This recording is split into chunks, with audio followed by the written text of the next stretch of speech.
24 বছর বয়স, একটা বাচ্চা হয়ে মারা গেছিল তাই না? জন্মগত ত্রুটি ছিল। এবার তোমার 3টা বাচ্চা একসাথে হয়েছে। এই একটা বাচ্চার মাথা, এই আরেকটা মাথা, এই আরেকটা মাথা, 3টা বাচ্চার মাথা দেখা গেছে। 3টা বাচ্চারই হার্ট দেখা গেছে ভালো আছে, এবং এই পর্যন্ত 3টা বাচ্চা এখন পর্যন্ত আমরা যা দেখলাম খুবই ভালো।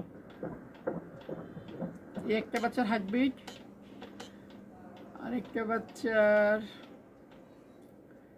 মানে 2টা জমজ বাচ্চা ইজিলি পাওয়া যায়, কিন্তু 3টা বাচ্চা কিন্তু এত সহজে পাওয়া যায় না। যে আরেকটা হার্টবিট, ভাগ্য ভালো হইলে আলহামদুলিল্লাহ 3টা বাচ্চায় ডেলিভারি করাতে পারবো ইনশাল্লাহ, এবং আশা করছি না এই বাচ্চার কোনো ক্ষতি হবে। হ্যাঁ, দেখো আরেকটা, 3টারই হার্টবিট পেয়ে গেলাম মুহূর্তের মধ্যে। 3টা বাবুই ভালো আছে, 30 সপ্তাহের মতো বাচ্চা। হ্যাঁ, বাচ্চার গ্রোথ সবই ভালো, তুমি ভয় পাও না। তোমার মা বারবার জিজ্ঞেস করছিল বাচ্চা ভালো আছে কিনা, ভালো আছে কিনা। বাচ্চা ভালো আছে। এই একখান মাথা আবার দেখাই, এই একখান মাথা, এই একটা মাথা, 3টা মাথা ভালো আছে। ফুলটাও সামনে। ওকে ওকে।